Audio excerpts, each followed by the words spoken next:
Tarkir has awakened, and with it, the dragons return. The storm is brewing, and the might of ancient clans rise once more. I'm Queen Honey, and today my friends and I are diving into Tarkir Dragonstorm Draft.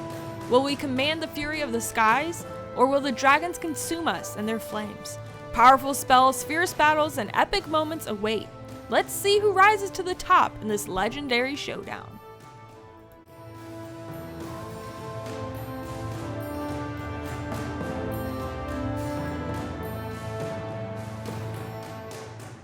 Alright, hello, I'm Levi Wilson from Cube Commonwealth, the best place to get your cube knowledge. But today we are doing the new Tarkir draft, and I'm going to be mobilizing my team and punching through Mardu. Hey guys, I'm Zach. I'm really excited to play Dragons with Tarkir. I've seen so many awesome, just high costed dragons. It's gonna be a ton of fun. Let's go zombie dragons. Big Nate, I'm here, I'm drafting. I'm really excited for Dragons of Tarkir. I got really into original Tarkir way back in the day. My plan tonight is the same as Vintage Cube. Always take the land. Then, I don't know, just pick good cards. Works out well. Hey, I'm Queen Honey, and I'm... Sorry, we can start over. Hey, I'm Aaron. I'm excited to draft Tarkir Dragonstorm and play anything out of my graveyard. Harmonize, renew, self-mill, you name it. Hey guys, I'm Scotty, and I'm excited to draft an alt win condition and beat Aaron with it, as usual. Hi, I'm King Honey. I'm here to have some fun with some friends, and we'll figure out what kind of cards I like to draft. I just like to draft. Hi, I am Queen Honey, and I'm very excited to be here as a clan leader for Obzon. So I'm hoping to do all the Obzon things, getting +1/+1 encounters, and wrecking all these fools, repping the Fem Magic players. Hey, I'm Nate. I'm excited to draft. I heard there's dragons in this set, so I'm all in. In the limited environment, you want to make sure your deck has good synergy. This means we're taking a look at archetypes within any given set. Tarkir Dragonstorm is really focusing in on 3 colored combos because we have clans. If that's intimidating, you can always go down to 2 colors to make sure your deck is just even synergized even more, honing in on those color combos. Now, Obzon has a new ability. It is called Endure. This is having you endure X, where you either put X +1/+1 encounters on a creature or create an XX White Spirit creature token. If an Endure ability resolves while a creature isn't on the battlefield, you'll simply create a spirit token. Jeskai has Flurry, an ability word where each Flurry ability has a different effect, so make sure you focus on each card specifically. Each Flurry ability is triggered only whenever you cast your second spell in a turn, and it doesn't matter what happened in the first one, we just need to make sure that the second spell is being seen. Note that Flurry abilities can trigger only once each turn, and creatures with Flurry abilities have to be under your control to see that spell being cast. Sultai has Renew. It's an ability word where each Renew ability has a different effect, although they have some things in common, such as exiling a card with a Renew as part of your activation cost, and all of them can be activated only as a sorcery. These are going to do +1/+1 counters. Sometimes you'll get a trample counter, so it's going to be some fun shenanigans. Mardu has Mobilize. The number after Mobilize indicates how many tapped and attacking 1/1 Red Warrior creature tokens you'll create as the ability resolves. Once Mobilize triggers, it doesn't matter what happens to that creature that attacked. You'll create the tokens even if the creature is no longer on the battlefield as the ability resolves, and you'll sacrifice those tokens at the beginning of the next end step, even if that creature isn't around at the time. Like creatures that enter tapped and attacking, the tokens are never declared as attackers, so they won't trigger any whenever a creature attacks ability. Finally, we have Teamer with Harmonize. It allows you to cast a card from your graveyard by paying its Harmonize cost rather than paying its mana cost. In addition, you'll cast it this way. You may tap an untapped creature you control as an additional cost to cast the spell, because if you do, the total amount of mana you pay is reduced by that creature's power.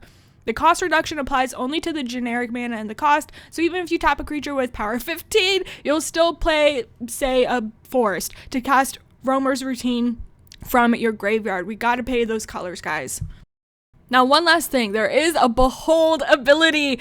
Some cards will ask you to behold a dragon, often as an additional cost to cast a spell. To behold a dragon, you can either choose a dragon you control on the battlefield or reveal one from your hand. You got to make sure you say, behold, whenever you show this dragon, though, because that's going to be the most fun of this set. Finally, there is a new card type called Omens, which are like adventures, but they get shuffled into your library instead. It's like, oh, there are a lot of 3/4s. Lightning Strike is Nice. actually pretty bad. Because it doesn't. Good luck, boys. The things that I want to answer. Yeah, thanks. It's like 40 or 50 or something. This I card just don't think it does good. killed me. People just get crazy about the Moxie. Like any type of Moxie. I'm feeling I feel like, I mean, they're all really Dead.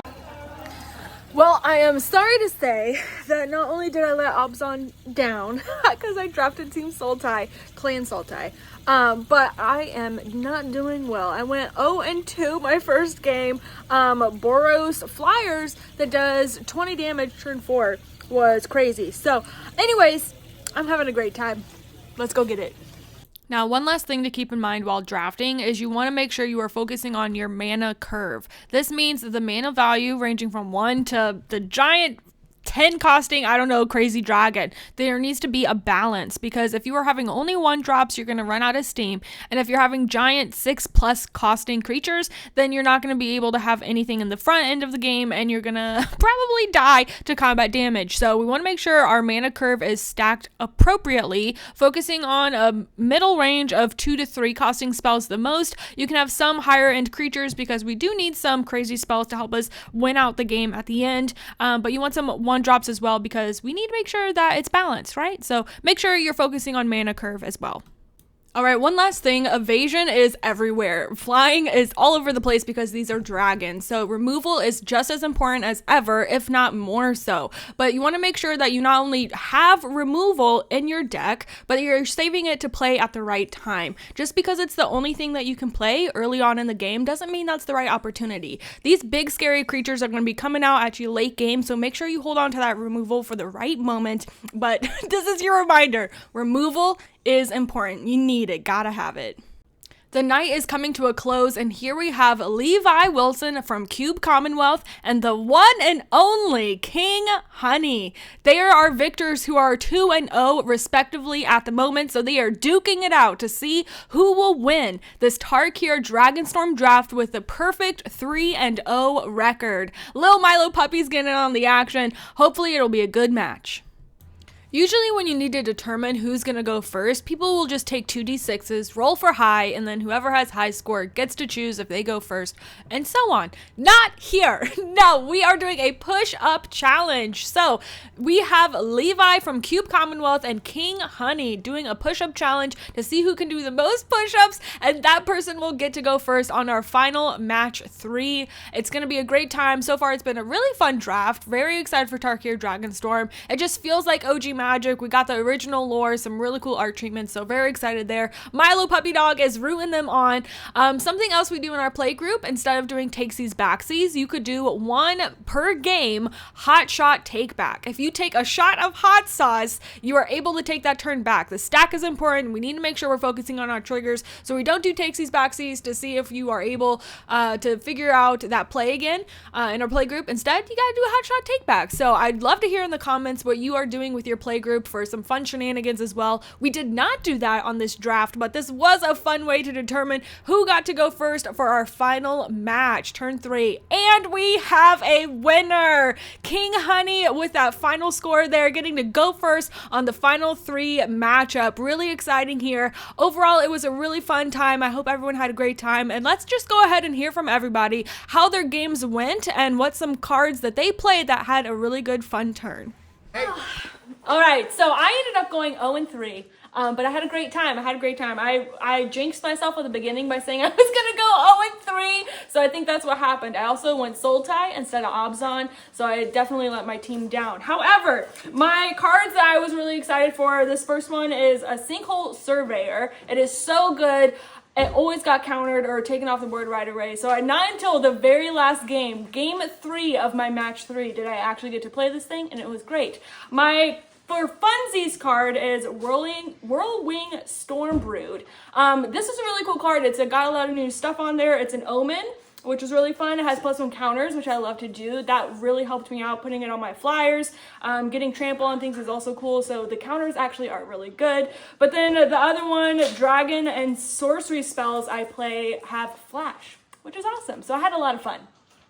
Hey everyone, I'm Zach again. The reason why Queen. people didn't go Abzan was because I went Abzan. Ha ha ha. And naturally I did relatively poor with it. I went 1 and 2 and it was a lot of fun. I'm a commander play at heart. I like big stompy things. And so I had I want to say I had 4, 6, 7 mana things. It's fine. It didn't impact the games at all.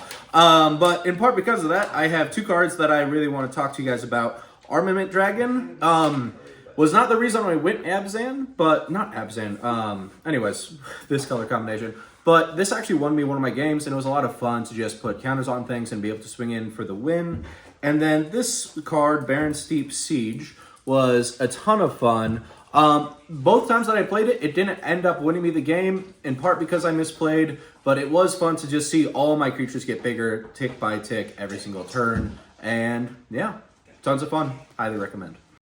Hey, I'm Nate again. I went 2-1. I also, like Baby Nate, played Boros aggro deck. The 2 cards I want to talk about, I think the best card that I had was Shot Brigade. It's a 1/3 menace with Mobilize 1. It kind of just, you play it on turn 2 and kind of just greased the wheels. It kind of got all your other cards, it enabled those. And the other card I want to talk about is Rally the Monastery. This was the most fun card because this allowed a lot of my wacky turns. So I would just hold up 4 mana, cast it on the end of the turn, and make 2 Prowess triggers. I did have to cast it once not to die, to kill it's nice having the option. But and then I was able to pump my creatures and swing in for a lot of damage unexpectedly. So that was kind of fun. Hey, I'm Aaron. I'm back to talk about my deck post-draft. I went Golgari, Graveyard Matters, and the 2 standout cards that I had were the Attuned Hunter. So it's the 3/3 trample that gets +1 counters when cards leave my graveyard on my turn, so I get to renew cards, make it bigger, and trample helps break through against all those tokens floating around. And then Sage of the Fang is my other card. It's the 2/2 that renews to put a +1 counter and then double the number of +1 counters on the creature, so getting a big threat, punching through and doing that final damage. It seems like a great set. Graveyard Matters is great. Looking forward to the next one. Hey, I'm Scotty, or Scott, and my favorite cards tonight were Inevitable Defeat because I got to exile a bunch of stuff with this, and it won me a lot of games, and I recast it a bunch of times with Songcrafter Mage, which I'm confused because he's not a wizard. He's a human bard, which I think is weird. But they were both really good cards. I had really fun. I went 5 color, and I went 1 and 2, but it was a fun time. All right, Baby Nate is back. We went 2-1. I was going to take all the lands, but somebody, not going to name names, Scott, took all of the lands in pack 1. And I was mono white coming out of pack 1. Ended up being red white with an aggressive slant. The 2 cards that I want to talk about this evening, first one is Fortress Kingguard. It doesn't read like much. What it says is, all throughout the night, the ancestor whispered of ancient battles fought from this very rampart atop Arashan City. It also happens to be a 2-mana 1/2 that endures 1, which makes a 1/1 token or puts a +1/+1 counter on it. It, again, seems like a pretty tepid ability, but there are so many different ways to take advantage of both the counter and the token out of it, and just being a 2-mana 1/2 allows you to be able to double spell with it easily and allows you to be able to do a lot more with it. The other card that actually works really well with it, Duty Beyond Death, 2 mana for an instant that has an additional cost where you have to sacrifice a creature, unfortunately. But all your creatures gain indestructible and get a +1/+1 counter. Every single one. And one of the plays I think that you'll see a lot in this format with this card is sacrificing mobilized tokens to put counters on all of your other tokens and give them indestructible. Also, there's a lot of little burn in this format. I was able to take down the Baby Siege Rhino with a 1/1 by Duty Beyond Deathing a mobilized token and then throwing a Channel Dragonfire card to take it down. King Honey here. I ended up going 2-1 actually. I drafted kind of 5-color fun stuff, just drafting the best card. More Mardu, some more red, white, black was kind of my colors. It was pretty slow though, so I ended up losing in the finals to Levi, who was just more Boros, a lot faster. Some of my favorite cards. So Caustic Exhale. So it's a removal spell. Drafted a lot of removal, and it helps with dragons as well. So if you behold a dragon, it's 1 less. So for 1 black, target creature gets -3/-3. Really good removal spell there. Also, I really liked Dragonstorm Globe. Each dragon enters with an additional +1 counter, also taps for mana. So I had a lot of dragons in these colors as well, so I really needed the extra mana. So like I said, it was slower, but it had a lot of control with removal. And my favorite card, which is a removal but also helped do a lot of damage, was Dragon Claw Strike. Double the power and toughness of target creature you control to end of turn, then it fights another creature. So I'd play it on like my 5/5 dragon, turn it into a 10/10, kill something of theirs, then swing in for 10. Super good, super bomby. I had a lot of fun. I was really nervous with tonight. Like, I didn't think it would play well, and I didn't think I'd have fun because I knew no cards here. Queen Honey showed me a few of the rares and mythics, but that's about it. But had a lot of fun with some fun people, and as you know, I love drafting, so pretty good. Let me begin a little story with the cards I drafted. As earlier I spoke to the plains of the nomad outpost of Mardu. We went into it, and I ran into some venerated storm singers. That's right, plural, singers, because I picked up 2 of them. So built a nice aristocrat deck with Immobilize. I brought some sharpshooters to the battlefield, so whenever those 1/1 warriors came into play, I could do 1 damage to my opponent. And then, not only did I bring single war effort, I brought double war effort to the scenario. I shocked my enemies as I created more mobilization to then keep building up my vanguards, make them bigger and bigger, and then finish it off with a dragon! It was a fun time, really fun time. I think it's going to be a fun set. I like all the color fixing. I like how you can do a lot of different things. I think some aggressive decks, especially early on, really are rewarded just because people are still trying to figure out the format. So Boros, Mardu, those are really powerful like color combos right now. But I think it's just as people are trying to still figure things out. Yeah, it was really interesting how many like new cards were just like absolute bombs, and they were like a lot of the uncommons and commons even. Like obviously the rares and mythics are going to be fun, but like commons and uncommons were so good in this set. So really keep an eye out for all those new mechanics. It's really good. It's really good. Everyone was freaking out. Well, because it gives like +1/+1 counter, but also trample, renew, renew. I mean, the cards I showed, this is an uncommon and 2 commons. I think the best decks are ones that really have like really consistent, really good just deck building. You know, it's fun to get a good rare mythic, but like the best players are the ones that can really just put something together with commons and uncommons. And the biggest thing about draft is you want to make sure that you get removal. Don't pass up that removal. It's really important. But as always, happy gaming. See you guys.